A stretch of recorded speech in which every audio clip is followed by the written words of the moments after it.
Good morning students, lecture number 6 population dynamics आज हम discuss कर रहे हैं। देखिए, पॉपुलेशन डायनेमिक्स में सबसे पहले पॉपुलेशन जो टर्म है इसको आप डिफाइन कर लें। पॉपुलेशन क्या है आप जानते हैं, the group of same type of individuals और same kind of individuals, group of the individuals of same species, group of individuals of same species. Clear? They live together and interact. Live together, इसका मतलब आप ये कहेंगे एक habitat में रह रहे हैं, साथ रह रहे हैं, एंड इंटरेक्ट। और ये जो इंटरेक्शन है, ये इंटरेक्शन आप ध्यान रखें बेसिकली मैटिंग बिहेवियर या सेक्सुअल रिप्रोडक्शन को रिप्रेजेंट करने के लिए होता है।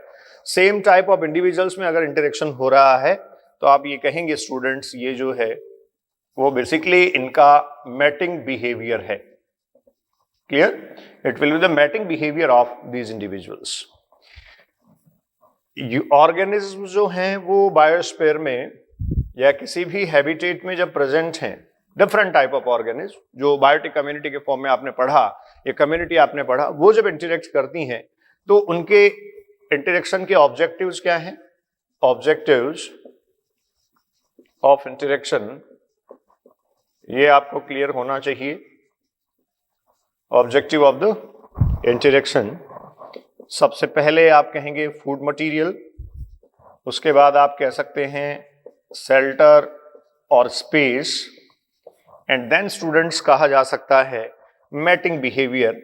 लेकिन मैटिंग बिहेवियर आप तभी कंसिडर करें, मैटिंग बिहेवियर आप तभी कंसिडर करें जब similar kind of individuals means किसी पॉपुलेशन को आप डिफाइन कर रहे हैं या पॉपुलेशन को आप डिस्कस कर रहे हैं। क्लियर?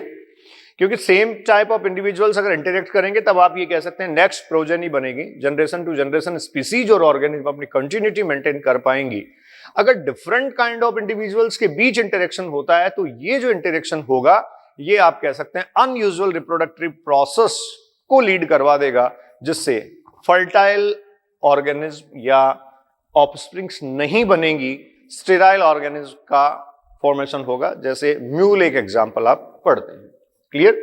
तो हम ये कह रहे हैं group of individuals of same species and they live together in an habitat. ठीक है? अब देखो, ये जो मेंबर्स हैं किसी एक पॉपुलेशन के, तो आप कह सकते हैं इंडिविजुअल्स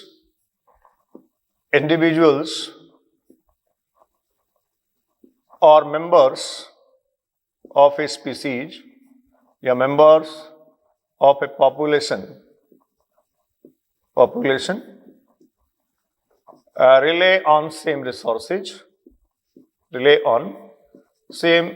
resources, इसका मतलब स्टूडेंट्स इनकी जो रिक्वायरमेंट है वो ऑलमोस्ट सिमिलर होती है, या फिर आप कह सकते हैं इनकी जो डिमांड है वो ऑलमोस्ट सिमिलर होगी। ठीक है? फूड और शेल्टर के केस में भी आप कह सकते हैं।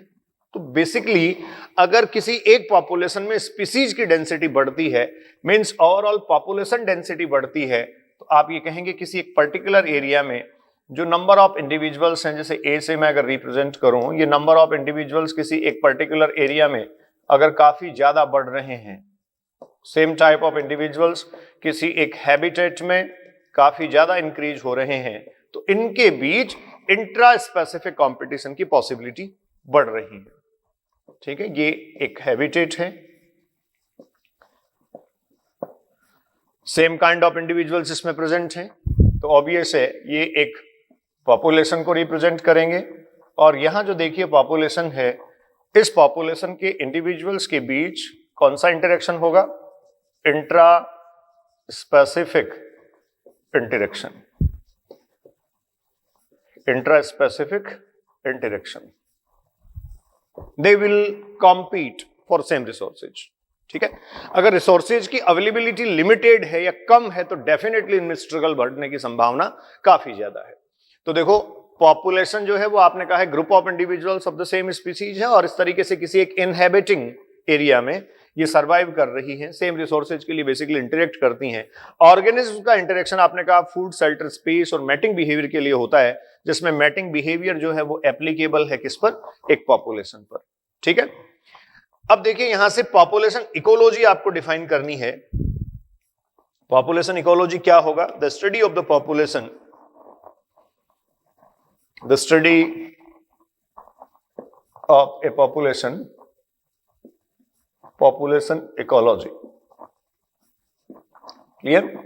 तो बच्चों इसमें आप लिख सकते हैं study of a population, that how can change, how it can change. एक जो पॉपुलेशन उसमें क्या क्या चेंज आ सकते हैं over the time. Study of a population that how it can change, how it can change over the time. ये जो students है ओवर द टाइम ये कैसे चेंज होती है, ओवर द टाइम इसमें कैसे चेंज होता है, ये सब जो है उसको आप क्या कह सकते हैं? Population ecology. इस पॉपुलेशन इकोलॉजी को जब आप स्टडी करते हैं तो किसी एक पॉपुलेशन के जो इंडिविजुअल्स हैं जो किसी एक इनहेबिटिंग एरिया में सर्वाइव कर रहे हैं, ओवर द टाइम उनमें चेंजेज कैसे होते हैं, कैसे उनमें चेंजेज आते हैं, उन चेंजेज को देखते हुए आप उस पॉपुलेशन को स्टडी कर सकते हैं and it will call us the population ecology. ठीक है। अब उसके बाद देखिए कुछ एट्रीब्यूट्स हैं पॉपुलेशन के, एट्रीब्यूट्स ऑफ पॉपुलेशन। ठीक है। एट्रीब्यूट्स ऑफ पॉपुलेशन आप कहेंगे किसी एक पॉपुलेशन ग्रुप या सिमिलर काइंड ऑफ इंडिविजुअल्स जो हैं उनका जो ग्रुप है उसके अपने आप में कुछ कैरेक्टरिस्टिक्स हैं या एट्रीब्यूट्स हैं। एट्रीब्यूट्स ऑफ ए पॉपुलेशन और आप कह सकते हैं कैरेक्टरिस्टिक्स। ये जो एट्रीब्यूट्स और कैरेक्टरिस्टिक्स हैं ये स्टूडेंट्स पॉपुलेशन में ही हो सकते हैं, इंडिविजुअल में इनकी एग्जिस्टेंस आपको नहीं मिलेगी। तो ये क्या क्या है? देखिए फर्स्ट ऑफ ऑल आप कहेंगे किसी भी एक पर्टिकुलर पॉपुलेशन का अपना एक बर्थ रेट होगा, किसी भी एक पॉपुलेशन का अपना एक बर्थ रेट होगा। अगर इंडिविजुअल की बात आप करें तो इंडिविजुअल का बर्थ होता है, इंडिविजुअल की डेथ होती है, वहां बर्थ रेट आप काउंट नहीं कर पाएंगे। ठीक है। ये जो बर्थ रेट है बच्चों इसको कहा जाता है natality. Clear? This birth rate is the natality. इसके अलावा किसी पॉपुलेशन का आप कहेंगे डेथ रेट होगा, डेथ रेट, और इस डेथ रेट को आप कह सकते हैं ये होगा mortality. Death rate is the mortality. इसके बाद आप कह सकते हैं किसी एक पॉपुलेशन का सेक्स रेशियो होगा। सेक्स रेशियो ये रिप्रेजेंट करेगा मेल और फीमेल जो है उनका प्रोपोर्शन वहां कितना है किसी पर्टिकुलर पॉपुलेशन में। और इसके अलावा एनसीईआरटी ने एक आपको दे रखा है जिसमें एज स्ट्रक्चर और एज पिरामिड हम किसी एक पॉपुलेशन का पढ़ सकते हैं। ठीक है। एज स्ट्रक्चर किसी इंडिविजुअल का जो है वो आप एज पता कर सकते हैं, लेकिन एज स्ट्रक्चर और इसको एज पिरामिड के फॉर्म में, एज पिरामिड्स जो हैं स्टूडेंट्स उनके फॉर्म में यहां डिस्कस किया गया है। सो सम कैरेक्टरिस्टिक्स और the attributes A population that can not of the characteristics of an individual. किसी एक इंडिविजुअल की कैरेक्टरिस्टिक फीचर वो जो है वो कभी नहीं हो सकते जो आप कह रहे हैं किसी एक पॉपुलेशन के हैं। ठीक है। अब ये जो पॉपुलेशन के कैरेक्टरिस्टिक फीचर्स हैं,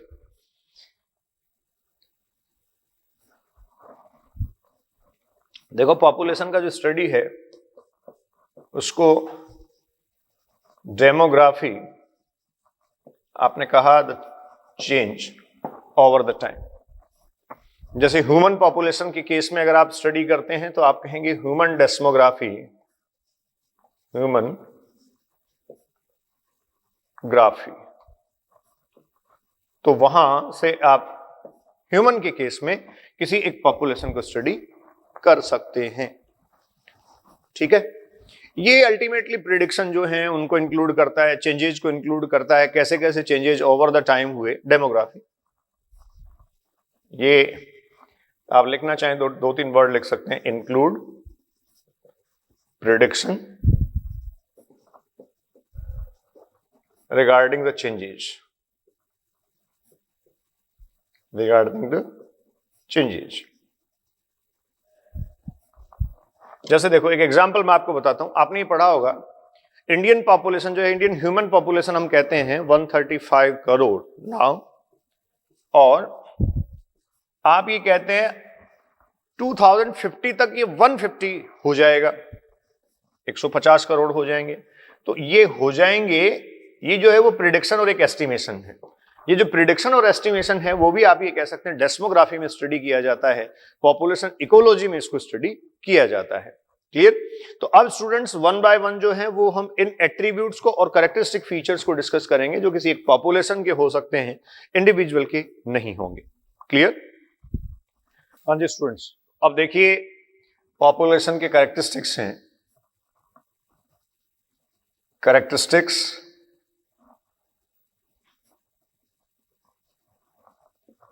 और जो कैरेक्टरिस्टिक्स हैं इनमें सबसे पहले आपको पढ़ना है नेटिलिटी। फर्स्ट वन इज द नेटिलिटी, और इसको बेसिकली आप कहते हैं बर्थ रेट। ठीक है, नेटिलिटी या बर्थ रेट क्या होगा? तो आप कहेंगे the birth of individuals in A population, it is the birth of individuals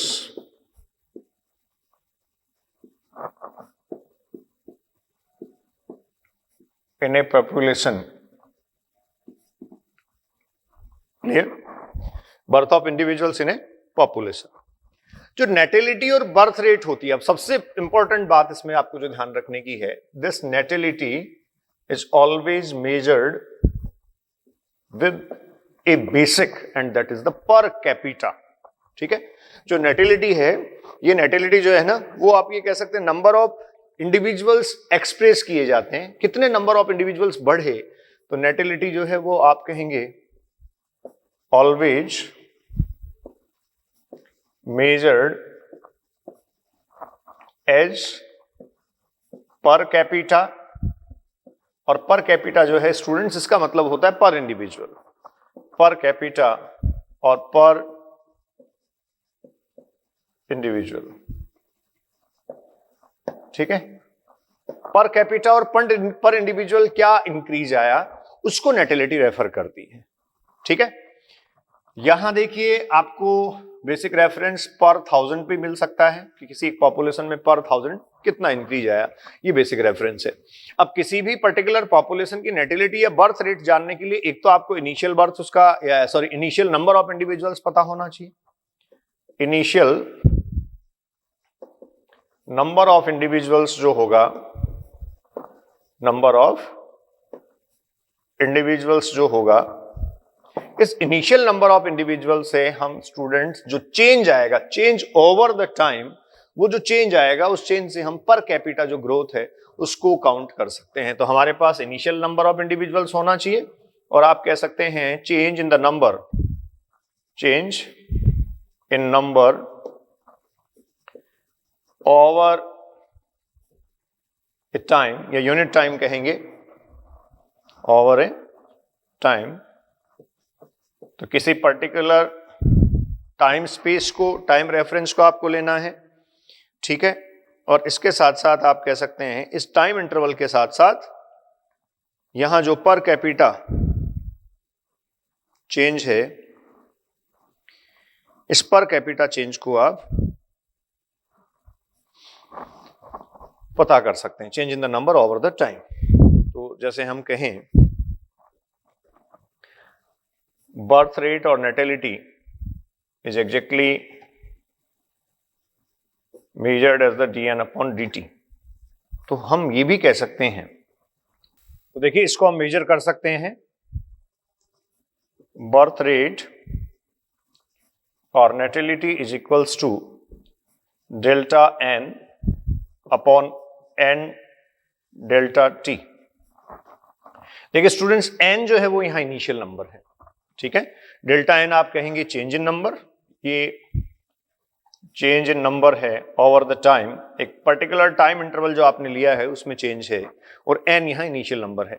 जैसे एग्जांपल आपको दे रखा है एनसीईआरटी में, ponds lotus population, ponds lotus population. Students एक एग्जांपल आपको दिया है इसमें देखिए वो कह रहा है कि एक पॉन्ड में जो है वो वहां 20 लोटस प्लांट थे। तो initial number delta n value वहां क्या है 20 प्लांट्स या 20 लोटस।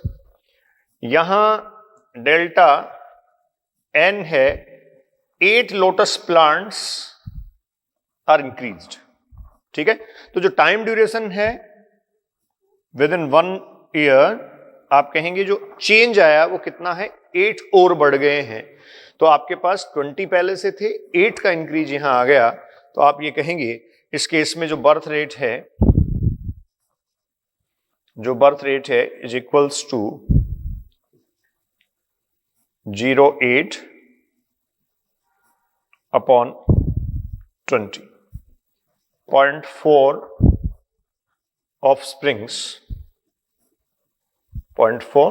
Offsprings per capita. ये पर कैपिटा इंक्रीज है। 0.4 स्पीसीज का जो इंक्रीज है इसको आप पर कैपिटा इंक्रीज कहेंगे। एग्जैक्टली आपके पास 20 इनिशियल नंबर था और उसके साथ साथ आप ये कह सकते हैं ये जो चेंज हुआ, चेंज ओवर द टाइम, तो टाइम ड्यूरेशन यहां हम ले लेते हैं टाइम ड्यूरेशन 1 ईयर। तो आपको कहा गया कि पिछले साल किसी एक पॉन्ड में जो लोटस का नंबर था, लोटस प्लांट का नंबर था, वो एग्जैक्टली कितना था 20। अब इस साल वहां बढ़कर लोटस प्लांट्स का नंबर 28 हो गया, तो टोटल नंबर 28 है। अब इसमें से जो चेंज ओवर द टाइम आया वो 8 लोटस प्लांट्स थे। सो एग्जैक्टली आपके पास ये 0.4 ऑफस्प्रिंग्स पर कैपिटा इंक्रीज आ गई। और इसी को अगर हम स्पेसिफिक बर्थ रेट के अकॉर्डिंग डिस्कस करते हैं तो देखिए फॉर्मूला क्या हो जाता है, इसका परसेंटेज निकाल लेते हैं। Specific birth rate is equals to delta n upon n delta t into 100। ये students specific birth rate count कर लिया जाता है। क्लियर है? तो देखो ये सबसे पहला कैरेक्टरिस्टिक फीचर आपके पास हुआ नेटिलिटी। ठीक है, इसको आप कहते हैं बर्थ रेट। अगले पे मैं आ रहा हूं, मॉर्टिलिटी। जो सेकंड आपके पास कैरेक्टरिस्टिक फीचर है दैट इज द मॉर्टिलिटी। उसमें एक फ्रूट फ्लाइज का एग्जाम्पल आपको दे रखा है एनसीईआरटी में, उन्हीं के एग्जाम्पल्स को हम डिस्कस कर लेते हैं जिससे कैलकुलेटिव बेसिस भी आपका क्लियर रहे और मैटर सारा क्लियर हो जाए। तो देखो अगला कैरेक्टरिस्टिक और एट्रीब्यूट आप मेंशन करें। Second one is the mortality. Mortality देखिए, मॉर्टिलिटी जो है ये भी एग्जैक्टली आप कह सकते हैं चेंज ओवर द टाइम। कितने इंडिविजुअल्स थे और उनपे कितने इंडिविजुअल्स कम हो गए, ये भी एग्जैक्टली आप ये कह सकते हैं इंडिकेट करता है डेथ ओवर द टाइम। किसी एक पर्टिकुलर टाइम इंटरवल में कितने स्पीसीज जो है वो डेड हो गए हैं, कितने इंडिविजुअल्स डेड हो गए हैं। तो यहां मॉर्टेलिटी को अगर मैं डिस्कस करूं या डेथ रेट अगर लिखा जाए तो सिमिलरली स्टूडेंट्स आप कह सकते हैं delta n upon n delta t. ठीक है, एनसीईआरटी ने एक एग्जांपल आपको दे रखा है जिसमें मेंशन किया है 4 individuals in A laboratory population of 40 fruit flies died during a specific time interval से ए वीक। ठीक है, 4 इंडिविजुअल्स और 4 fruit fly died. 4 fruit flies ये डेड हो जाती हैं। ठीक है students, 40 fruit flies exactly initial number और पॉपुलेशन था, तो इसको मैं लिख सकता हूं n। जो 4 फ्रूट फ्लाइज यहां ओवर द टाइम डाई हो गई हैं, ये आप कह सकते हैं change in number, delta n हुआ। और ड्यूरेशन आपको दे रखा है, जो स्पेसिफिक टाइम ड्यूरेशन है that is within 1 week. ठीक है, 1 वीक में आपको कहा गया कि ये चेंज आ जाता है। ठीक, अब इस केस में अगर आप देखें तो आपके पास हो जाएगा delta n is equals to 4 upon 40, और ये जो है वो इंडिकेट करेगा 0.1 individuals per capita. 0.1 individuals per capita. तो एक बात आप हमेशा क्लियर रखें कि जो कैलकुलेशन होगा बर्थ रेट या डेथ रेट दोनों का, वो ऑलवेज पर कैपिटा होगा। ठीक है, अब इसमें देखो थोड़ा सा एक स्पेसिफिक बात आपको बताता हूं, हालांकि एनसीईआरटी लिखती नहीं है और इस लेवल का क्वेश्चन भी आपसे नहीं पूछा जाता है, ठीक है। ये आपने कहा 0.1 इंडिविजुअल्स पर कैपिटा यहां डेथ हो गई, पर कैपिटा यहां डेथ हो गई पर वीक, हर एक वीक में इतने कम होते जा रहे हैं, ठीक है। पर वीक हर एक इंडिविजुअल पे इतने फ्रूट फ्लाइज कम होती जा रही हैं। तो यहां तो ओवरऑल इंडिविजुअल्स का रेफरेंस आप ले सकते हैं, मेल हो चाहे फीमेल हो, मतलब मेल और फीमेल प्रोपोर्शन जो है वो यहां मैटर नहीं करेगा। लेकिन जो बर्थ रेट होती है, इस बर्थ रेट में स्पेसिफिकली पूछ सकता है आपको, वैसे काउंट जो है वो बर्थ रेट को ओवरऑल पॉपुलेशन के केस पे ही किया जाता है। जैसे आपने कहा कि इनिशियल नंबर जो लोटस प्लांट थे उनका 20 था और उसके बाद में जो चेंज ओवर द टाइम आया वो 8 आया। लेकिन अब ये तो प्लांट के केस में आपसे बात की गई, बाइसेक्सुअल कंडीशन हो सकती है। अगर ह्यूमन पॉपुलेशन को अगर आप डिस्कस करें या किसी ऐसी पॉपुलेशन को आप डिस्कस करें जिसमें आपको डाइसियस कंडीशन बहुत परफेक्ट दिखाई देती है, तो वहां बर्थ रेट के केस में, बर्थ रेट जो है इसके केस में ऑब्वियस है, फीमेल इंडिविजुअल्स जो होते हैं, फीमेल इंडिविजुअल्स जो होंगे स्टूडेंट्स, ये फीमेल इंडिविजुअल्स ही पर कैपिटा रेफरेंस में काउंट किए जाते हैं, पर कैपिटा रेफरेंस में फीमेल इंडिविजुअल्स ही काउंट किए जाते हैं। हालांकि एनसीईआरटी हमें जो दे रही है उसके अकॉर्डिंग आपको ओवरऑल पॉपुलेशन ही देखना है। ओबीएस है, कहीं अगर डाइसियस कंडीशन है तो मेल के केस में तो इंक्रीज नहीं हुआ।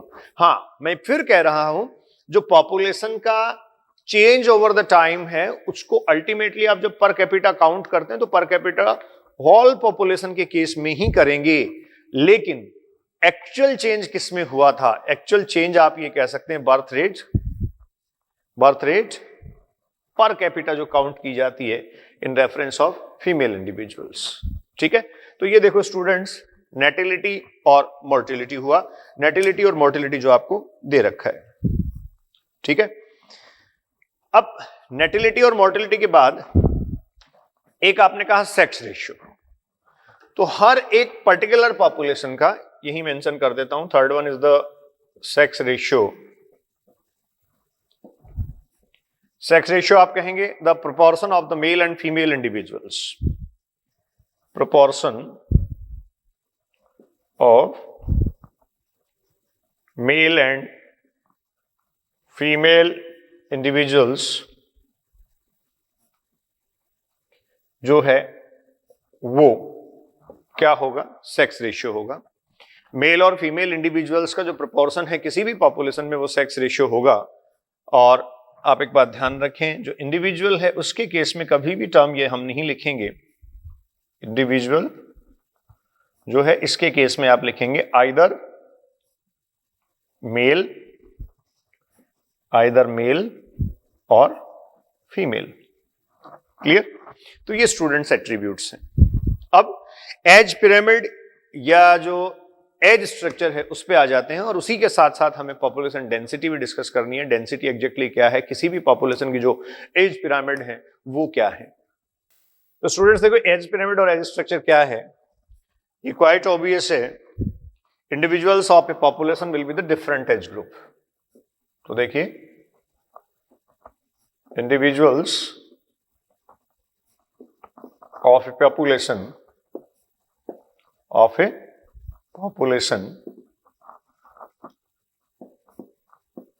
will be of different age group, ठीक है। Individuals of a population will be of the different age group, different age group के इंडिविजुअल्स होंगे, ऑब्वियस है, सेम एज ग्रुप नहीं हो सकता। तो देखिए स्टूडेंट्स, अगर ब्रॉड कैटेगराइजेशन या बेसिक कैटेगराइजेशन हम करें तो हम ये कहेंगे young and old individuals, the proportion of young and old individuals will determine the behaviour of that population, ठीक है। तो देखिए यहां मेंशन कर रहा हूं मैं, proportion of young and old individuals,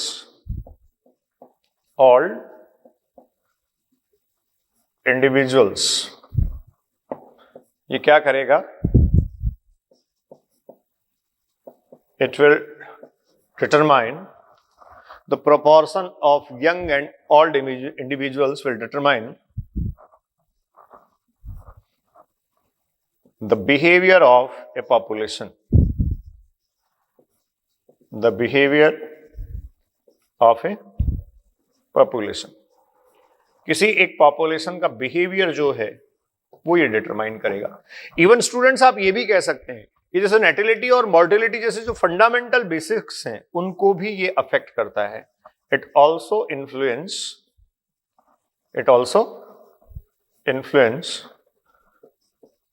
the mortality and natality, the natality and mortality. ठीक है, नेटिलिटी और मॉर्टेलिटी जो है उसको स्टूडेंट्स ये डायरेक्टली अफेक्ट करता है.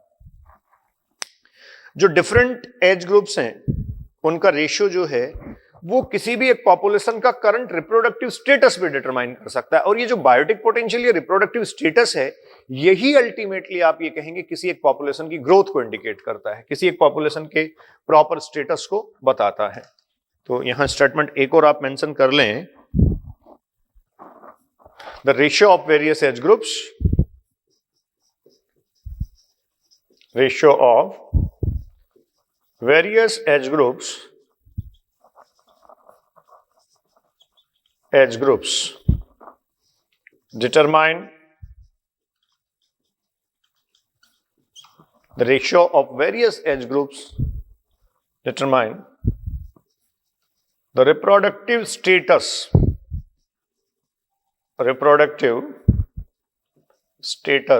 या इसी को बच्चों बायोटिक पोटेंशियल हम कहते हैं, reproductive status of a population. Reproductive status of a population, किसी एक पॉपुलेशन का रिप्रोडक्टिव स्टेटस जो है उसको ये डिटरमाइन करता है. क्लियर? तो किसी भी पॉपुलेशन का रिप्रोडक्टिव स्टेटस या फिर उसका जो अपना बायोटिक पोटेंशियल है वो अल्टीमेटली उसकी ग्रोथ को डिफाइन करेगा, अल्टीमेटली उसकी ग्रोथ को रिप्रेजेंट करेगा और ग्रोथ को एक्सप्रेस करेगा. ठीक है, तो क्या हम ये कह सकते हैं कि किसी एक पॉपुलेशन के जो इंडिविजुअल्स हैं, ठीक है, individuals of a population can categorized into the 3 age groups, और ये हैं students on the behalf of the biotic potential and reproductive capability. Reproductive capability और बायोटिक पोटेंशियल के बिहाफ पर आप इनको कह सकते हैं ये हैं pre reproductive, reproductive and post reproductive individuals. ठीक है, तो आप कहेंगे इंडिविजुअल्स ऑफ ए पॉपुलेशन या ecologically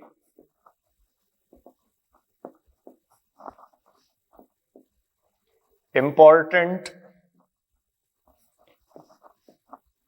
classes or group of a population,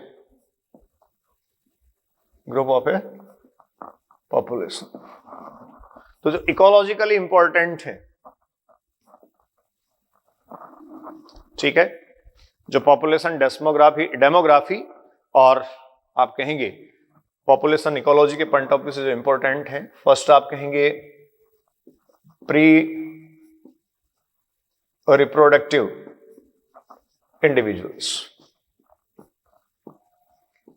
individuals. अब स्टूडेंट्स डिफरेंट पॉपुलेशंस में ये स्टेटस अलग अलग हो सकता है. ह्यूमन पॉपुलेशन के केस में जनरली हम 14 to 15 years up to 0 to 14-15 years जो होता है उसको प्री रिप्रोडक्टिव इंडिविजुअल्स में काउंट करते हैं. बाकी तो सोसाइटी के स्ट्रक्चर पे डिपेंड करता है, कहीं आप कह सकते हैं अर्ली एज में भी रिप्रोडक्टिव इंडिविजुअल्स में वो कन्वर्ट हो जाते हैं और कहीं काफी लेट होता है. बट एवरेज अगर हम इकोलॉजिकल रेफरेंस लें सोशल रेफरेंस के बजाय, तो 14-15 साल तक आप कह सकते हैं 0 से लेकर 14-15 ईयर्स तक अल्टीमेटली प्री रिप्रोडक्टिव स्टेट होता है. उसके बाद आप कहेंगे अगला reproductive individuals and third one ये होगा बच्चों post reproductive individuals.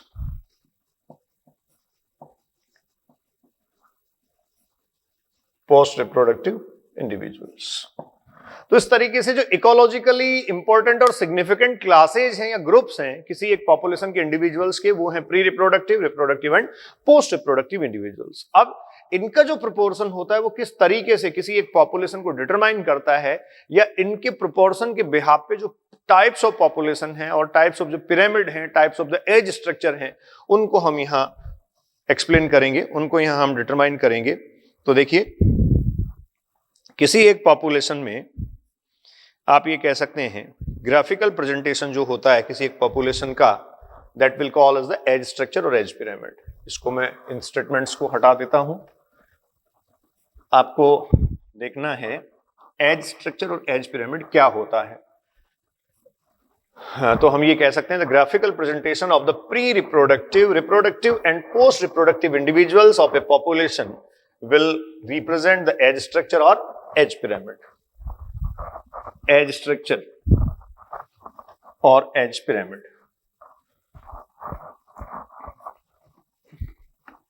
The graphical presentation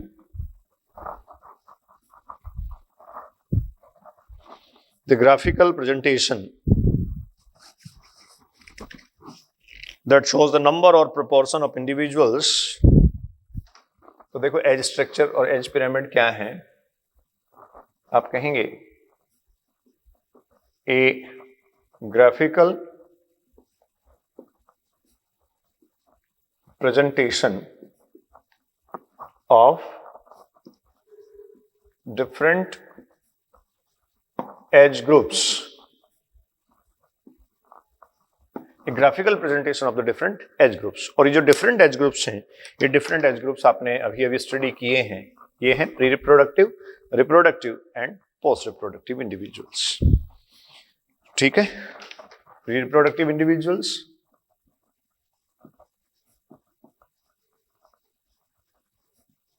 reproductive individuals and post reproductive individuals.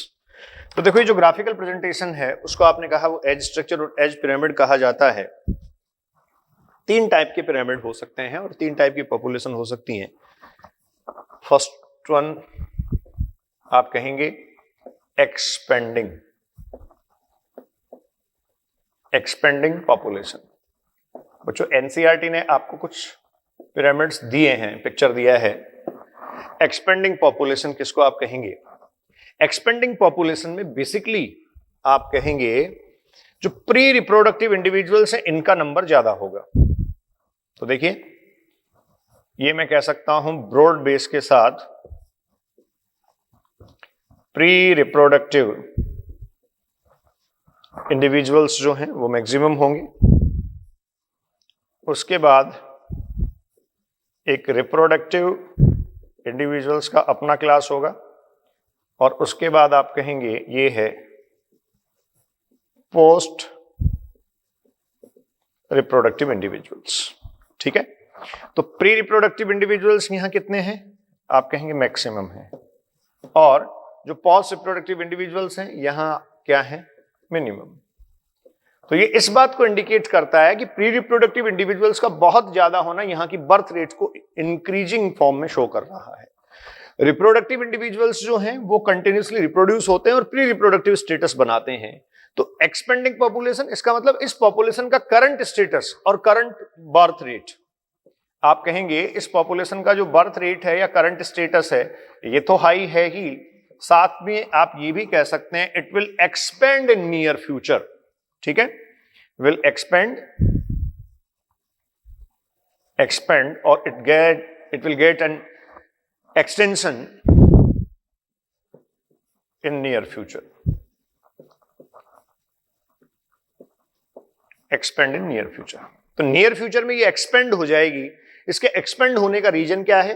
तो आप कह सकते हैं कि यहां जो प्री रिप्रोडक्टिव इंडिविजुअल्स हैं आने वाले टाइम में देखिए ये भी सब बच्चों रिप्रोडक्टिव इंडिविजुअल्स में कन्वर्ट हो जाएंगे। ठीक है, अब आप ये कहेंगे यहां पिरामिड जो है ये पिरामिड ट्रायंगुलर शेप का बनता है, या पिरामिड शेप ही इसको आप कह सकते हैं। बेसिक और फंडामेंटल शेप जो है वो इसका पिरामिड शेप होता है। रिजल्ट क्या है इसका? पिरामिड शेप्ड, जैसे लिख के दे दे आपको एज स्ट्रक्चर। पिरामिड शेप्ड का मतलब है ट्राइंगुलर, क्योंकि पिरामिड ट्राइंगुलर होते हैं, ट्राइंगुलर, ये पिरामिड शेप्ड है, ध्यान रखें आप। ठीक है, बर्थ रेट हाई है, मिनिमम ये है, मैक्सिमम ये है, तो आप ये कह सकते हैं characterized by large proportion of pre-reproductive individuals, pre-reproductive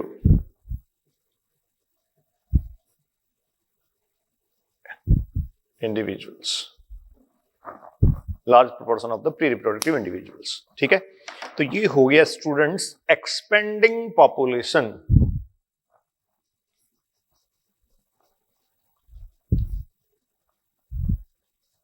expanding pyramid और एज स्ट्रक्चर। ठीक है, अब देखिए सेकंड वन पे हम आते हैं, जो है स्टेबल पॉपुलेशन, और इसमें पिरामिड कैसा बनेगा। स्टेबल में देखो ऑलमोस्ट आपको प्री रिप्रोडक्टिव और रिप्रोडक्टिव इंडिविजुअल्स का नंबर एक जैसा दिखाई देगा। सेकंड वन, जो इकोलॉजिकली इंपॉर्टेंट क्लासेस हैं या ग्रुप्स हैं, उनको हम एक ग्राफिकल प्रेजेंटेशन में शो कर रहे हैं, और उसी को आप एज स्ट्रक्चर और एज पिरामिड कह रहे हैं। तो देखो अगला जो है बच्चों, second one, stable population. Stable population में आपको ऐसा देखने को मिलेगा,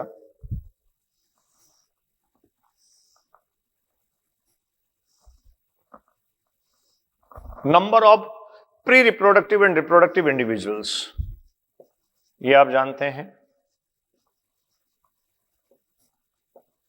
प्री रिप्रोडक्टिव है,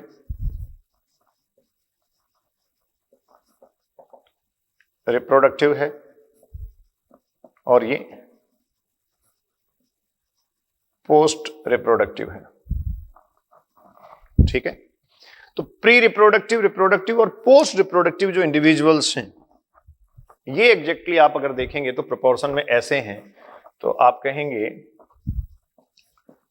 pre reproductive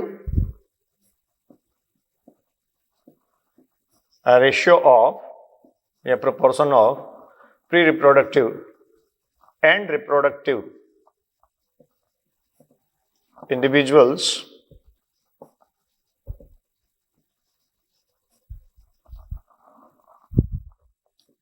is almost same, एक जैसा आपको देखने को मिलेगा। इसका मतलब एक डेफिनेट आप ये कह सकते हैं रेट ऑफ इंक्रीज के साथ ये बढ़ता रहेगा, रिप्रोडक्टिव और प्री रिप्रोडक्टिव। पिरामिड का जो शेप है, पिरामिड, यहां से आप स्टूडेंट्स कहेंगे बेल शेप्ड, ठीक है, बेल शेप पिरामिड होंगे, जबकि यहां पिरामिड शेप ही आप कह सकते हैं, जिसको हमने लिखा था ट्राइएंगुलर। और जो ह्यूमन पॉपुलेशन है, अगर आपको कुछ भी नहीं दिया गया हो, ऑर्डिनरी रेफरेंस लेना हो, तो ह्यूमन पॉपुलेशन को स्टेबल ही माना जाता है। आपको ग्रोइंग कंट्रीज या डेवलपिंग कंट्रीज इस तरीके का रेफरेंस दे तो आप एक्सपेंडिंग पे भी जा सकते हैं, but usually the human population is the stable population. यहां मैं लिख सकता हूं, देखिए आप पढ़ रहे हैं population ecology,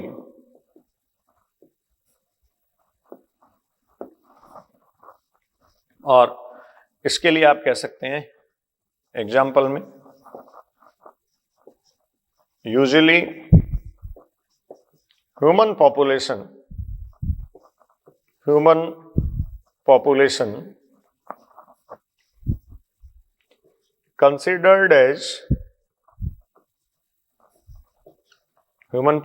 considered as the stable population,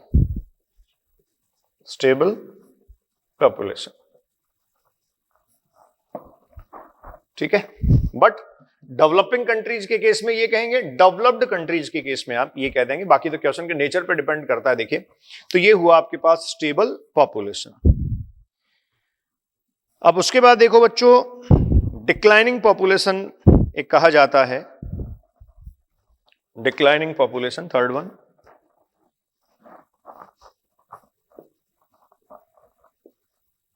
declining population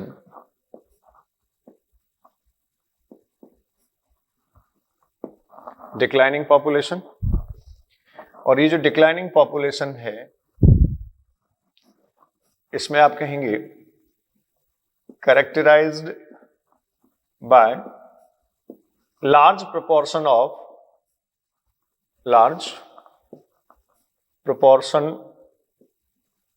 of characterized by the large proportion of retired individuals। retired मतलब जिनकी रिप्रोडक्टिव कैपेबिलिटी से जो रिटायर हो गए हैं, proportion of post reproductive individuals, post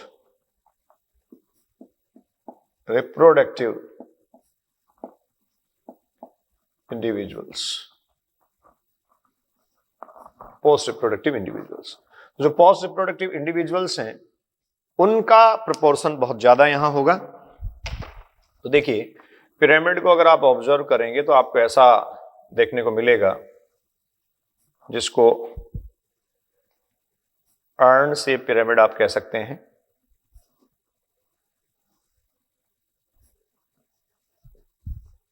ये रिप्रोडक्टिव,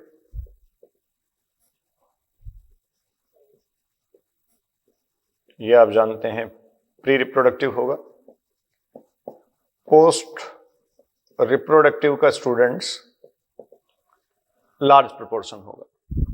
तो ये जो पिरामिड है, इस पिरामिड का शेप अगर आप देखेंगे तो आप कहेंगे ये पिरामिड आपके पास है earn shape. So here the earn shape pyramid, earn shaped pyramid. और ये जो पॉपुलेशन है, ये पॉपुलेशन डिक्लाइन को रिप्रेजेंट कर रही है, ठीक है। This is the representation of a population that is dying off, ठीक है। तो आप कह सकते हैं the population is dying off, population is dying off. तो ये स्टूडेंट्स एज स्ट्रक्चर और एज पिरामिड हैं, जिसमें आपने कहा एक graphical presentation of the different age groups of the individuals, और डिफरेंट एज ग्रुप्स जो हैं वो pre reproductive, reproductive and post reproductive age groups हैं, जिसमें आप प्री रिप्रोडक्टिव का रेफरेंस जब लेते हैं तो आप ह्यूमन पॉपुलेशन के केस में कहते हैं ऑलमोस्ट 14, 15, 16 ईयर्स जो भी है, थोड़ा वेरिएबल हो सकता है। 15, 16 ईयर्स से लेकर 50, 55 तक आप बेसिकली रिप्रोडक्टिव मानते हैं, और उसके बाद वाला जो है वो आप रिटायर्ड पॉपुलेशन या पोस्ट रिप्रोडक्टिव मानते हैं, जिनकी रिप्रोडक्टिव कैपेबिलिटी जो है वो अब रिटायर्ड हो गई हैं, अब उनमें रिप्रोडक्टिव कैपेबिलिटीज नहीं है। जैसे अगर इंडिया की मैं बात करूं तो बहुत इंटरेस्टिंग रेफरेंस आपके पास है। India is the most youngest population, young population. India is the youngest population, represent the young population. उसका रीजन ये है कि हमारे यहाँ जो प्री रिप्रोडक्टिव और रिप्रोडक्टिव इंडिविजुअल्स का नंबर है वो काफी ज्यादा है, और ये इस बात को रिप्रेजेंट करता है कि हम जो है एक्सपेंड करेंगे नियर फ्यूचर, हम एक्सपेंडिंग पॉपुलेशन हो सकते हैं। इसीलिए अभी मैंने आपसे डेटा डिस्कस किया था कि जो पॉपुलेशन इकोलॉजी प्रिडिक्ट करती है, according to that prediction we will be the 150 crore in 2050। वैसे 2030 तक भी ये आने की संभावना है। 2050 तक हम दुनिया की सबसे बड़ी पॉपुलेशन वाली कंट्री होंगे। क्या अचीवमेंट है हमारा, clear. So this is the population ecology in reference of the age pyramid and age structures. हाँ स्टूडेंट्स, तो ये एज पिरामिड हुए। एक देखिए स्पेसिफिकली आपको ध्यान रखना है, जैसे एग्जाम में जब क्वेश्चन आता है तो आप जो पिरामिड आपको दिया गया है, जैसे वहां क्या किया जाता है, बॉक्सेस दिए जाते हैं, स्ट्रक्चर इस तरीके से मान लीजिए आपको दे दिया गया, तो आप ऑलवेज उसका टॉप टू बॉटम जो है वो मिला लें। टॉप टू बॉटम आप मिलाएंगे तो कोई ना कोई शेप आपके पास आएगा। मींस या तो आपके पास ट्राइंगुलर शेप आएगा, या फिर आप कह सकते हैं आपके पास जो बेल शेप पिरामिड है तो ये बेल शेप दिखाई देगा, या फिर आपको जो दिखाई देगा वो है अर्न शेप। तो टॉप टू बॉटम जो है वो आप मिला लेंगे जैसे ही, तो एक शेप आपके पास रिप्रेजेंट होगा that will always according to the presence of pre reproductive, reproductive and post reproductive individuals. तो उससे एक प्रिडिक्शन लेके आप जो क्वेश्चन है उसको इजीली सही कर सकते हैं, क्योंकि जो कैरेक्टरिस्टिक शेप है उसके अकॉर्डिंग ही आपको पता है पॉपुलेशन का नेचर होगा, पॉपुलेशन का टाइप होगा। क्लियर? तो देखिए अब हम बात कर लेते हैं इसमें पॉपुलेशन डेंसिटी। तो पॉपुलेशन के एज स्ट्रक्चर को, पिरामिड्स को आपने स्टडी किया। यहां expanding population, stable population and declining population को हमने डिटेल में पढ़ा है। कुछ एग्जांपल्स की बात भी आपने की है, एनसीईआरटी में जो रेफरेंसेस दिए हैं उनको हमने पढ़ा है। इसके अलावा एग्जाम में कई क्वेश्चंस पीछे आए हुए हैं पहले, तो उनको आप एक बार ऑब्जर्व करें, रीड आउट करें, परफेक्टली आप उनको पढ़ लें, आपको सारा क्लियर हो जाएगा। तो देखिए अब आपके पास है next reference, population density. Population density, exactly this population density is the size of a population. ये population density जो है that will represent the actual size of a population. किसी एक population का जो exact size है ये students ही represent करती है, और size जो है इसको n से लिखा जाता है। ठीक है? एक जो given space और area है, the number of individuals per unit area, जैसे आप कह सकते हैं number of individuals per unit area, per unit area in given time, क्या कह सकते हैं आप? Population density. जैसे देखिए ये ऑक्यूपाइड स्पेस है, तो इस ऑक्यूपाइड स्पेस में नंबर ऑफ इंडिविजुअल्स जितने बढ़ रहे हैं, ये आप कहेंगे नंबर ऑफ इंडिविजुअल्स जितने बढ़ रहे हैं उतना ही पॉपुलेशन डेंसिटी यहां बढ़ती चली जाएगी। Clear? Number of individuals, number of individuals, यहां स्टूडेंट्स इंक्रीजिंग है, और अगर इंक्रीजिंग है तो ऑब्वियस है ये और डेंस होती जा रही है, population will become more dense, और ज्यादा डेंस होती चली जा रही है। इसका मतलब आप कह सकते हैं पॉपुलेशन डेंसिटी जो है, ये पॉपुलेशन डेंसिटी यहां इंक्रीज होती जा रही है। आपको कुछ एग्जांपल्स एनसीईआरटी ने दे रखे हैं, पॉपुलेशन डेंसिटी यहां इंक्रीज होती जा रही है। एनसीईआरटी ने आपको एग्जांपल दे रखे हैं, जैसे आपको दिया है कि ये किसी पर्टिकुलर एरिया में 200 पार्थेनियम प्लांट्स हैं। ऑब्वियस है पार्थेनियम की डेंसिटी काफी हाई है, लेकिन साथ में वहां एक रेफरेंस दिया है a single Hugh banyan tree, वहां एक सिंगल जो है वो बरगद का पौधा है। तो अब आप इन दोनों में से पॉपुलेशन डेंसिटी किसकी ज्यादा मानेंगे? ऑब्वियस है नंबर के बिहाफ पे हम पार्थेनियम की डेंसिटी को ज्यादा काउंट करेंगे, बट कई बार कई सारे केसेस में जो नंबर है that is not an appropriate measure, although the number is the most appropriate measure, although the number is the most appropriate measure to count the population density, but in some cases the number is not an appropriate measure. तो इस पे हम NCERT के content के according अब discuss करेंगे। हाँ जी students, तो देखिए एनसीईआरटी का कंटेंट जो पॉपुलेशन डेंसिटी का हमें दिया है उसको हम डिस्कस कर लेते हैं। चैप्टर 13, आप इसमें आ जाएं, पेज नंबर, पॉपुलेशन एट्रीब्यूट्स के बाद आपको पॉपुलेशन डेंसिटी दिया गया है, जो एग्जैक्टली पेज नंबर 227 से शुरू हो रहा है। ठीक है? पॉपुलेशन डेंसिटी, जो पिरामिड्स दे रखे हैं उनके नीचे से जो कंटेंट लिखा है वो मैं पढ़ रहा हूं। The size of population tell us lot about its status in the habitat. तो साइज किसी पॉपुलेशन का जो है, ये अभी मैंने आपसे डिस्कस किया था, population density is exactly the size of population. किसी भी पॉपुलेशन का जो साइज है ये n से रिप्रेजेंट किया जाता है, और ये पॉपुलेशन का एक तरीके से स्टेटस डिफाइन करता है, status in its habitat. Population के हैबिटेट में इसका स्टेटस क्या है, इसको ये डिफाइन करता है। फिर स्टूडेंट्स यहां लिखा है whatever ecological process we wish to investigate in a population, be its outcome of the competition with another species, the impact of the predators or the effect of a pesticide application। तो वो कह रहा है कि कोई एक जो particular area है जिसमें आप ये कह रहे हैं कोई एक पॉपुलेशन सर्वाइव कर रही है, तो किसी एक पॉपुलेशन के इंडिविजुअल्स का सर्वाइवल आप कहते हैं एक डेफिनेट टाइम पीरियड में या यूनिट टाइम पीरियड में किसी एक पर्टिकुलर एरिया में है जिसको हैबिटेट आप कहते हैं, और इसमें एक पॉपुलेशन एग्जिस्ट करती है। लेकिन देखिए नेचुरली ऐसा है, किसी भी इकोसिस्टम या हैबिटेट को आप देखें तो सिर्फ एक पॉपुलेशन का एग्जिस्टेंस नहीं हो सकता। तो ऑब्वियस है इस ऑक्यूपाइड स्पेस में स्टूडेंट्स क्या होगी, कोई कम्युनिटी एग्जिस्ट करेगी। इस ऑक्यूपाइड स्पेस में क्या एग्जिस्ट करेगी, कम्युनिटी या फिर biotic community.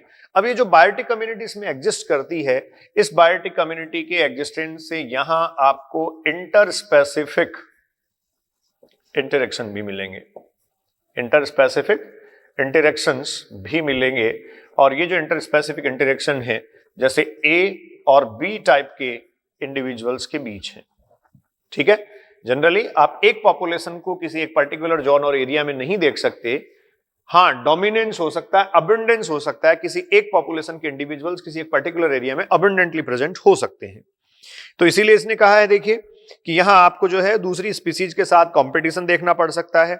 The impact of the predation, the effect of the pesticide application, we always evaluate them in term of any change in population size. ठीक है, तो देखो आपको यहां दिया है जैसे इंटर स्पेसिफिक इंटरेक्शन मैंने लिखा, तो एक एक्टिविटी तो आपको कह रहा है कंपटीशन, ठीक है।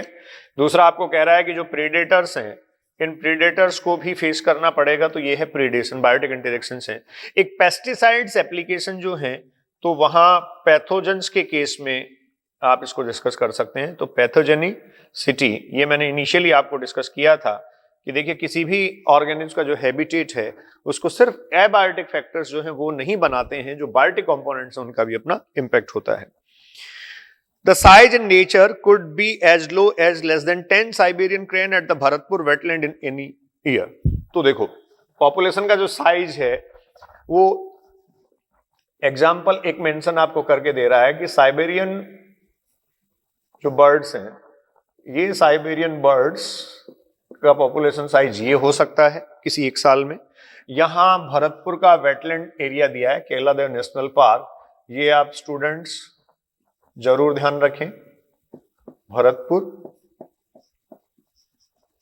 केलादेव नेशनल पार्क, ठीक है। केलादेव नेशनल पार्क भरतपुर राजस्थान जो है ये वेटलैंड एरिया भी है, वाटर ऑक्यूपाइड स्पेस होते हैं। कई बार क्वेश्चन आता है, आगे बायोडाइवर्सिटी में आपको लिखा हुआ मिल जाएगा। इसके अलावा कह रहा है और in go into millions Chlamydomonas in a pond.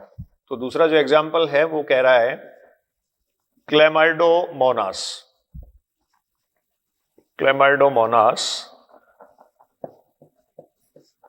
Millions में, मिलियंस इन ए पॉन्ड। किसी एक पॉन्ड में आपको कह रहा है कि इसका नंबर जो है वो क्या हो सकता है, मिलियंस में हो सकता है, ठीक है। तो अब देखिए आपके पास क्या है, क्लेमाइडोमोनास का पॉपुलेशन साइज ऑब्वियस है काफी बड़ा होगा, जबकि साइबेरियन बर्ड्स जो है वो कह रहा है कि किसी एक पर्टिकुलर ईयर में उनका नंबर जो every year colder climatic reason से वार्मर क्लाइमेटिक रीजन में आते हैं। भरतपुर के केलादेव नेशनल पार्क में जो वेटलैंड एरिया भी है इसमें आते हैं, इनका साइज काफी कम हो सकता है, मींस नंबर इनका जो है वो क्या हो सकता है, लेस देन 10। अब कह रहा है this is called as the population size, technically called the population density. तो पॉपुलेशन साइज जो है, the size of population technically called the population density, और उसको स्टूडेंट्स एन से रिप्रेजेंट किया है। फिर लिखा है need not necessarily be measured in number only, although the total number is generally the most appropriate measure of population density। अब देखिए जहां हमने यहां मिलियंस की बात की, यहां हमने कहा 10 और लेस देन 10, तो ये कह रहा है कि जो पॉपुलेशन डेंसिटी है वो ऑलवेज नंबर में मेजर करी जाए, ये जरूरी नहीं है। हालांकि जो नंबर है that is the most appropriate measure, number से ज्यादा अच्छा कुछ नहीं हो सकता, number is the most appropriate measure. But कुछ केसेज में जो नंबर है it is in it is in some cases either meaningless और डिफिकल्ट टू डिटरमाइन। तो कुछ केसेज जो है उनमें वो कह रहा है मीनिंगलेस और डिफिकल्ट हो जाता है डिटरमाइन करने में। जैसे देखिए कहां मीनिंगलेस और डिफिकल्ट हो जाता है, ये कोई एक एरिया आप ले लीजिए और इसमें वो कह रहा है एक बिग बेनियन ट्री है, बिग बेनियन ट्री, ठीक है। और इस बिग बेनियन ट्री के साथ साथ स्टूडेंट्स इसमें आपको दे रखे हैं इस पर्टिकुलर एरिया में 200 पार्थेनियम है, पार्थेनियम प्लांट्स। ऑब्वियस है नंबर के पॉइंट ऑफ व्यू से हम अगर पॉपुलेशन डेंसिटी की बात करें, पॉपुलेशन साइज की बात करें, तो आप ये कहेंगे इन रेफरेंस ऑफ नंबर और द साइज ऑफ पॉपुलेशन जो है वो पार्थेनियम प्लांट की ज्यादा होगी। बहुत सीधा सीधा सा आप कह सकते हैं, डायरेक्टली आप कह देंगे कि इसकी जो साइज है पॉपुलेशन की वो काफी ज्यादा है। आप जब ऐसा कर रहे हैं, ऐसा कह रहे हैं, तो आप मोस्ट अप्रोप्रिएट मेजर नंबर को ले रहे हैं, लेकिन यहां इस केस में नंबर जो है वो मीनिंगलेस हो जाता है, अनअप्रोप्रिएट हो जाता है। क्यों? देखिए कंडीशन क्या है, आपको एक हैबिटेट दे रखा है, एक हैबिटेट स्टूडेंट्स दिया है। इस हैबिटेट में आपको कह रहा है ए बिग बेनियन ट्री, सिर्फ एक बरगद का पौधा है, एंड 200 पार्थेनियम प्लांट्स। तो नंबर के केस में या साइज हम पॉपुलेशन डेंसिटी हम अगर देखें, साइज या फिर पॉपुलेशन डेंसिटी आप देखें, तो पार्थेनियम प्लांट्स की डेंसिटी हाई है, ये कहने में आपको कोई दिक्कत नहीं है। But in this reference the number is the meaningless. क्यों? कि जैसे ही आप पार्थेनियम की डेंसिटी वहां हाई बताते हैं, जैसे ही आप पार्थेनियम की जो पॉपुलेशन है, पॉपुलेशन साइज है, उसको जैसे ही हाई बताते हैं, तो आप बेनियन के रोल को यहां अंडर एस्टिमेट कर रहे हैं। Don't under estimate the role of this big banyan. क्यों नहीं अंडर एस्टिमेट कर सकते? Because this big banyan tree also a large और जेंट इकोसिस्टम। ये बिग बेनियन ट्री जो है ये अपने आप में भी आप ये कह सकते हैं एक जेंट इकोसिस्टम है, एक बड़ा इकोसिस्टम है। हालांकि नंबर में ये एक अकेला है, कम है, लेकिन आप ये कह सकते हैं कि ये अपने आप में एक बड़ा इकोसिस्टम है जो बहुत सारे थाउजेंड्स ऑफ इंसेक्ट्स को, आप कह रहे हैं थाउजेंड्स ऑफ इंसेक्ट्स के साथ साथ बहुत सारे हर्बीवोर्स को, बहुत सारे बर्ड्स को शेल्टर, स्पेस, न्यूट्रिशन प्रोवाइड करता है। तो आप ये कहेंगे थाउजेंड ऑफ इंडिविजुअल्स जो हैं डिफरेंट डिफरेंट स्पीसीज के, वो डायरेक्टली और इनडायरेक्टली इस पर डिपेंड करते हैं। So don't under estimate the role of this big banyan tree. इस केस में आप कहेंगे जो पार्थेनियम की डाइवर्सिटी है, वो पार्थेनियम की डाइवर्सिटी डेंसिटी जो है वो क्या हो गई, कम, और बेनियन की डेंसिटी बढ़ गई। अब जब हमने बिग बेनियन की डेंसिटी को हाई बताया और यहां पार्थेनियम की डेंसिटी को हमने कम बताया, तो हम क्या लेंगे? आप देखो कैनोपी एरिया ले सकते हैं, कैनोपी एरिया रेफरेंस ले सकते हैं। इसके अलावा आप कह सकते हैं percent cover area, percent cover area. तो स्टूडेंट्स अब पॉपुलेशन डेंसिटी को मेजर करने या काउंट करने के आपके पास कई मेथड्स हो सकते हैं। एक आपके पास हो सकता है डायरेक्ट मेथड और दूसरा आपके पास हो सकता है इनडायरेक्ट मेथड। तो पॉपुलेशन डेंसिटी को मेजर करने के जो मेथड्स हैं, उन मेथड्स पे मैं आ रहा हूं, और ये जो डायरेक्ट इनडायरेक्ट मेथड्स हैं ये अब आपको यहां स्टडी करने हैं, ठीक है। तो आप कहेंगे measure of population density, measure of the population density. जो पॉपुलेशन डेंसिटी के मेजर हैं वो क्या क्या हैं, या मेजरिंग मेथड्स क्या हैं? फर्स्ट आप कह सकते हैं डायरेक्ट मेथड, डायरेक्ट मेथड्स, और आप कह सकते हैं इनडायरेक्ट मेथड्स,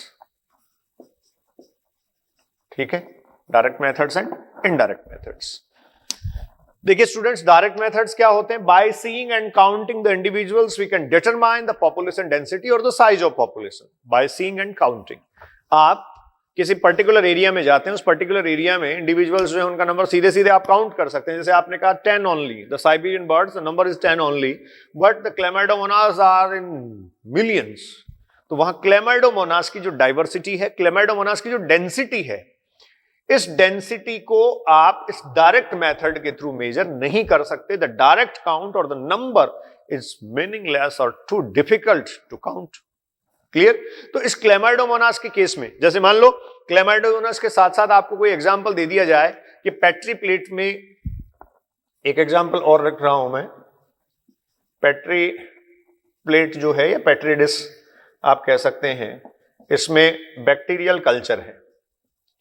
अब बताओ, बैक्टीरियल कल्चर अगर है आपके पास तो क्या आप इंडिविजुअल बैक्टीरिया को काउंट करेंगे?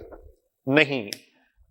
Here the direct method is also an unappropriate measure.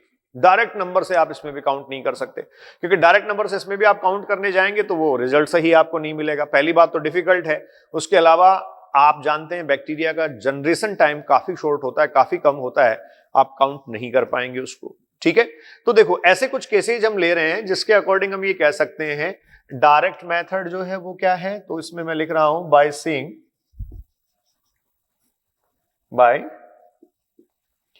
seeing and counting the individuals.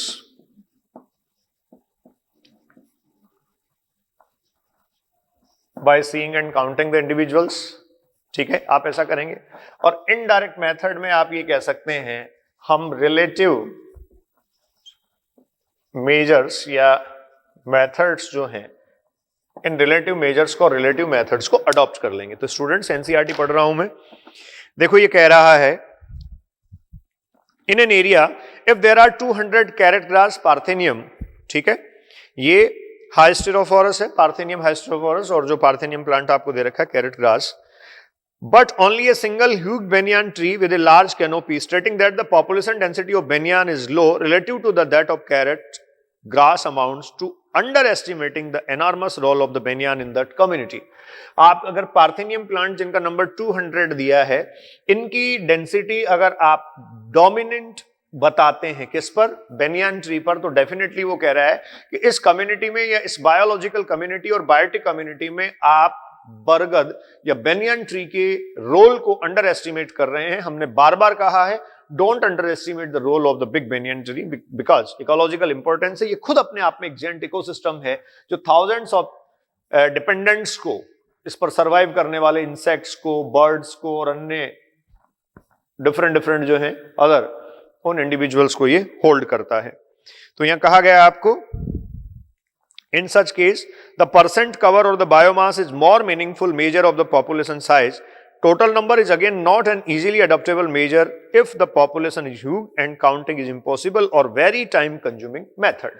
ठीक है, तो वो कह रहा है कि जो नंबर है वो मोस्ट अप्रोप्रिएट मेजर तब नहीं है जब काउंटिंग काफी डिफिकल्ट हो या इस तरीके के केसेज हो, और साथ में वहां आपको एक पेट्री प्लेट का एग्जांपल दिया है, आपको लिया है if you have a dense laboratory culture of bacteria in petri dish और petri plate, what is the best measure to report its density. तो स्टूडेंट्स ऑब्वियस है, यहां से हम बायोमास ले लेंगे। यहां जो है वो आप ये कह सकते हैं कौन सा मेजर आप ले लेंगे, बायोमास का रेफरेंस आप ले लेंगे। और ये जो बायोमास है ये बेसिकली डायरेक्ट मेथड में नहीं आता, इनडायरेक्ट मेथड में ही काउंट होता है। इसके अलावा आपने बिग बेनियन ट्री और पार्थेनियम का एग्जांपल डिस्कस कर लिया।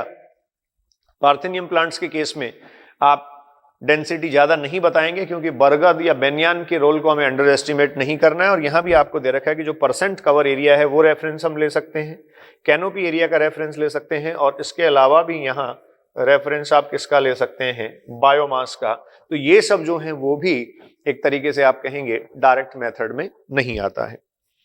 Sometime for certain ecological investigations there is no need to know the absolute population densities, ठीक है, एब्सोल्यूट पॉपुलेशन डेंसिटी जो है उनको जानने की जरूरत नहीं होती। Relative density serve the purpose equally well, ठीक है। तो एब्सोल्यूट डेंसिटी जो डायरेक्ट मेथड के थ्रू आपने कहा बाय सीइंग एंड काउंटिंग, आपने कहा 10 साइबेरियन बर्ड्स आर देयर, तो इसका मतलब वो पॉपुलेशन साइज जो था that is n is equals to 10। अब ये एब्सोल्यूट मेजर है, आपके पास एब्सोल्यूट नंबर है, बट एब्सोल्यूट नंबर जो है वो बहुत सारे केसेस में वो कह रहा है रिक्वायर होता नहीं है, और जो रिलेटिव रेफरेंस होता है या रिलेटिव नंबर जो होता है ये भी पर्पज इक्वली सॉल्व कर देता है, ठीक है। जैसे एक एग्जांपल दे रखा है, for instance the number of fish caught per trap is good enough measure of its total population density in lake, we are mostly obliged to estimate population size indirectly without actually counting them or seeing them, ठीक है। The tiger census in our national parks and tiger reserve is often based on the pug marks or the fecal pellets। तो कुछ example मैं लिख देता हूँ और उसके बाद में आपको मेथड बताता हूँ। देखो जैसे रिलेटिव मेथड और जो इनडायरेक्ट मेथड हैं उनमें आपको एग्जाम्पल्स दे रहा है। पहला आपसे वो कह रहा है कि जैसे आपको टाइगर सेंसस इन नेशनल पार्क्स, ठीक है, और टाइगर रिजर्व, तो ये किसके बेसिस पे? फीकल पैलेट्स, जो फीकल मटेरियल है, जो एक्सक्रीटरी मटेरियल है, faecal pellets and pug marks, इनके बेसिस पर ही आप कह सकते हैं स्टूडेंट्स पता किया जा सकता है।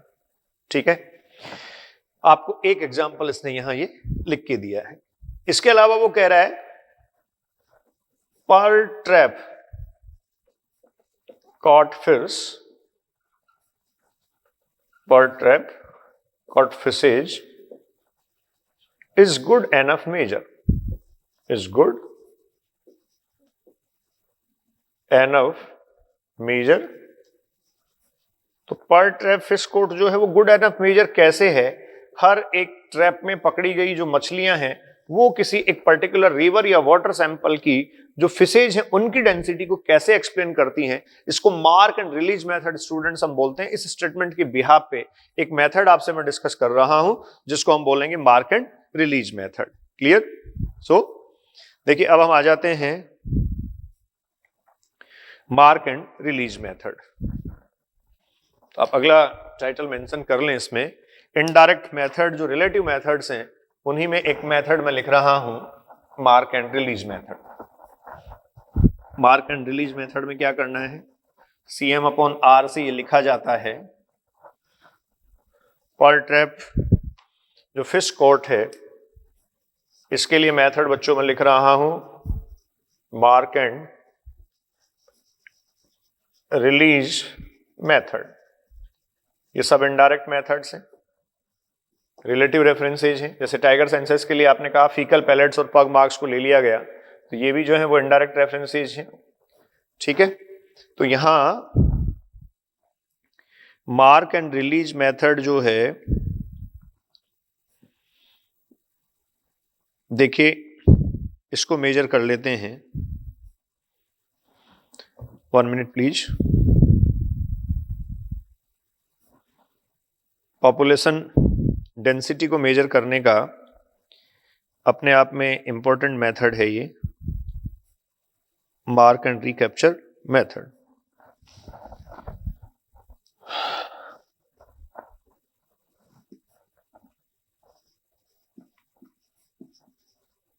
मार्क एंड रिकैप्चर या रिलीज मेथड। आपको स्टूडेंट्स जो स्टडी मटेरियल दिया है उस स्टडी मटेरियल में भी एग्जैक्टली एक एक्सरसाइज दे रखी है, एक्सरसाइज 3 जो क्रिटिकल थिंकिंग का है, उसमें इस तरीके के क्वेश्चंस दिए हैं।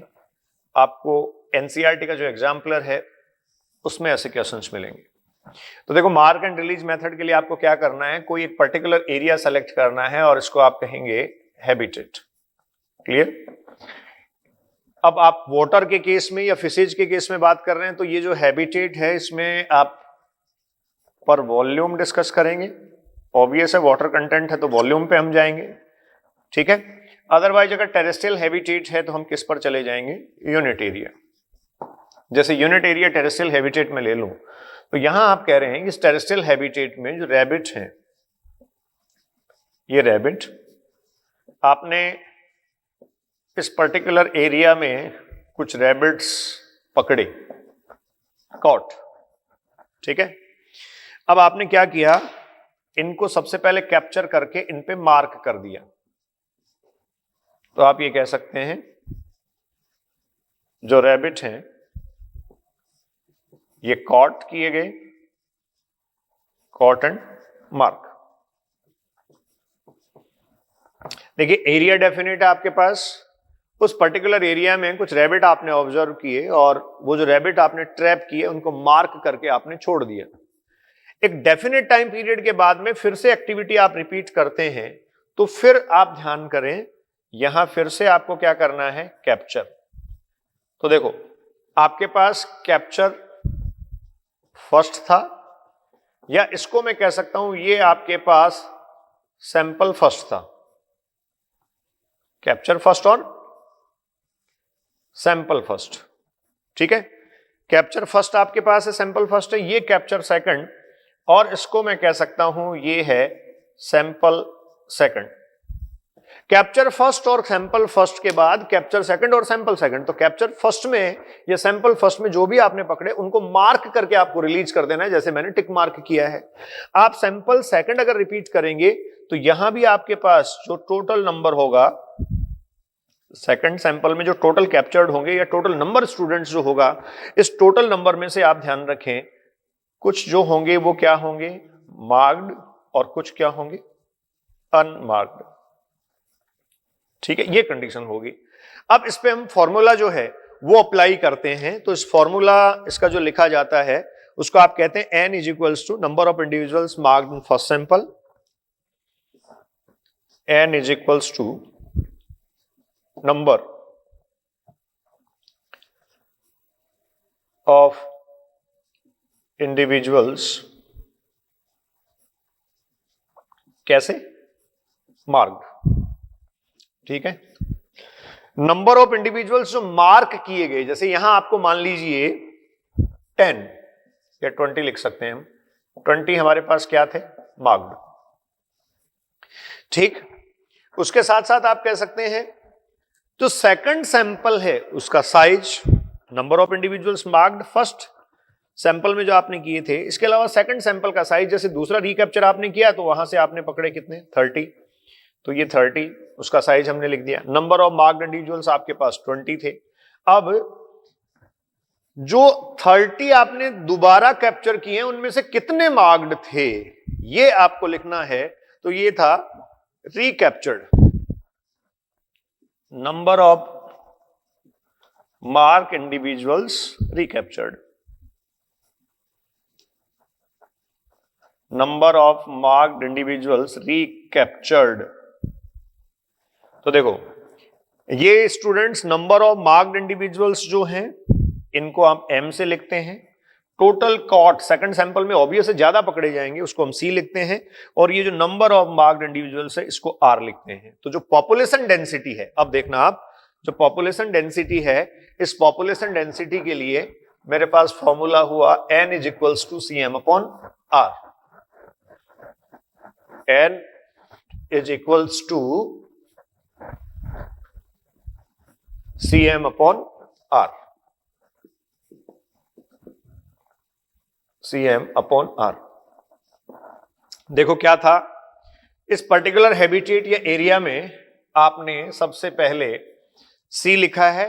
C जो है वो टोटल सेकंड सैंपल में पकड़े हुए इंडिविजुअल्स का नंबर है, वो आपने कहा 30।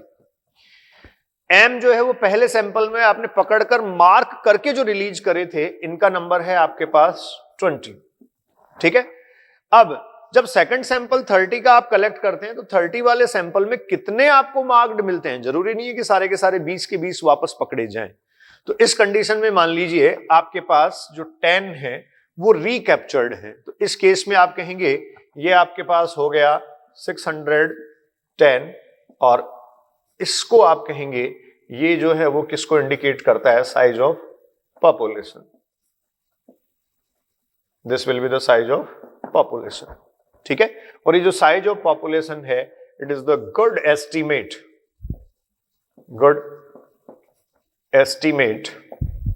ठीक है, एंड सॉल्व पर्पज इक्वली।